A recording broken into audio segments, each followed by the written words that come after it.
The rivalry between Ohio State and Michigan is one of the most heated in college football, and this year, it erupted into a post-game brawl after Michigan's thrilling 13-10 victory over the Buckeyes.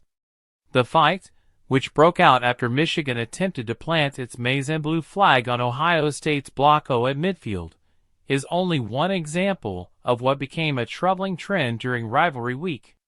Several other teams across the country were involved in physical altercations, and the intensity of these confrontations has raised severe concerns about sportsmanship in college football.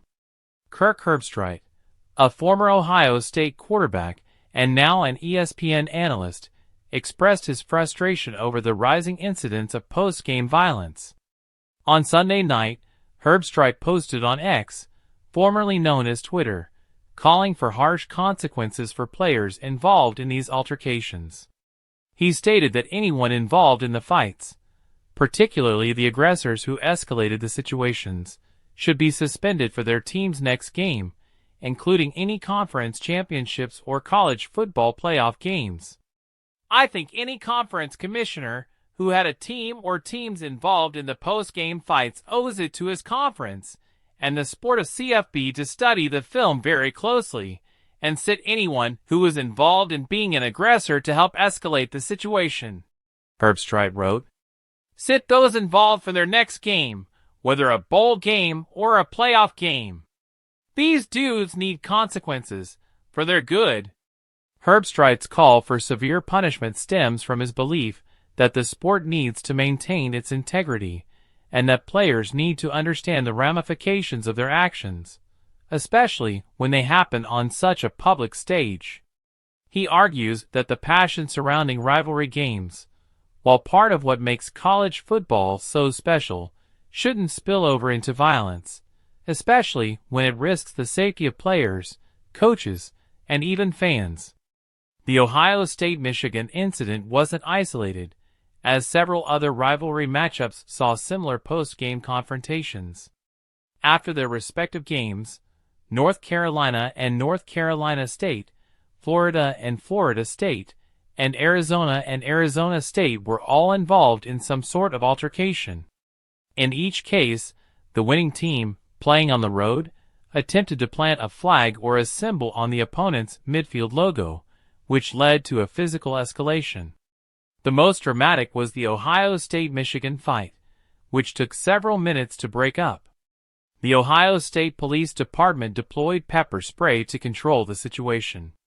The altercations have sparked debates about the role of sportsmanship in college football and how to balance the fierce rivalries that define the sport with the need for respect and civility. After the Ohio State-Michigan brawl, the Big Ten Conference issued fines of $100,000 to both universities. The conference condemned the fight, stating that it violated the fundamental principles of sportsmanship and jeopardized the safety of participants and bystanders. However, despite the fines, the Big Ten did not go as far as Herbstreit had hoped by suspending any individual players involved. The conference chose not to discipline any players, which many feel sends the wrong message to the teams and the wider college football community.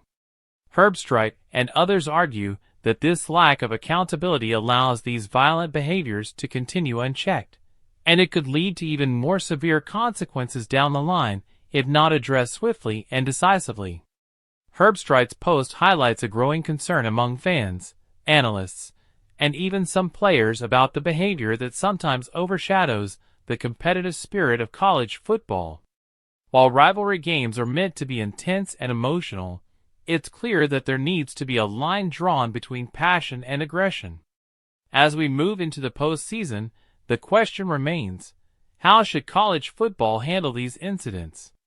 Some argue that harsher penalties, such as suspending players for significant games like conference championships or bowl games, are necessary to send a clear message. Others argue that the focus should be on educating players about the importance of good sportsmanship and respecting the traditions that make college football great. The recent string of altercations shows that this issue is far from resolved, and the conversation about how to maintain the integrity of the sport while allowing players to express their competitive spirit is likely to continue. Whether or not changes will come remains to be seen, but one thing is sure: the spotlight is now on college football to handle these incidents with the seriousness they deserve.